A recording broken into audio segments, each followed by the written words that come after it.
بسم اللہ الرحمن الرحیم۔ السلام علیکم ورحمۃ اللہ وبرکاتہ۔ آج میرا موضوع ہے معدے کا زخم یعنی پیپٹک السر۔ لیکن اس سے پہلے میرے یوٹیوب چینل کو جس دوست نے ابھی تک سبسکرائب نہیں کیا وہ سبسکرائب لازمی کر لیں اور ساتھ بیل کا بٹن بھی دبا دیں، شکریہ۔ تو آئیے اب بات کرتے ہیں معدے کا زخم یعنی پیپٹک السر۔ جب معدہ میں تیزابیت بڑھ جائے تو معدے کے اندر زخم بن جاتے ہیں۔ ان کو پیپٹک السر یا معدے کا زخم کہتے ہیں۔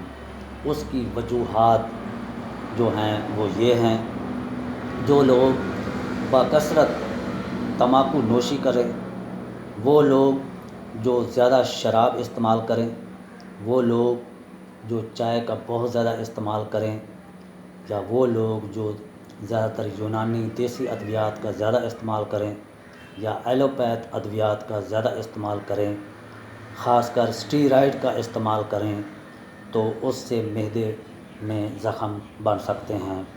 جگر کے امراض کی وجہ بھی بن سکتی ہے۔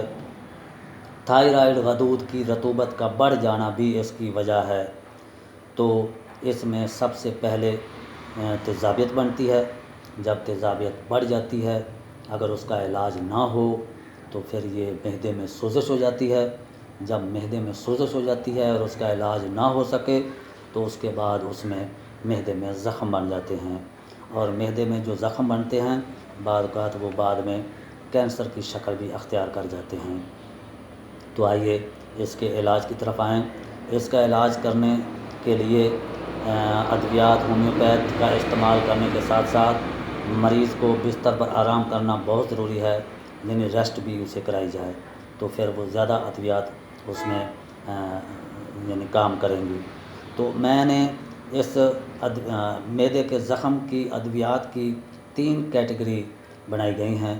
پہلی کیٹیگری میں ہائیڈراسٹس، لیکوپوڈیم، فاسفورس دوا کو رکھا گیا ہے، اور دوسری کیٹیگری میں argentum nitricum, nux vomica, arsenic album, nitric acid کو رکھا گیا ہے، اور تیسری کیٹیگری میں کلکیریا کارب، نائٹرم فاس اور ایسڈ سلف کو رکھا گیا ہے۔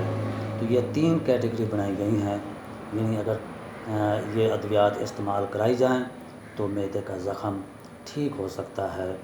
تو مجھے اپنی دعاؤں میں یاد رکھنا۔ خدا حافظ۔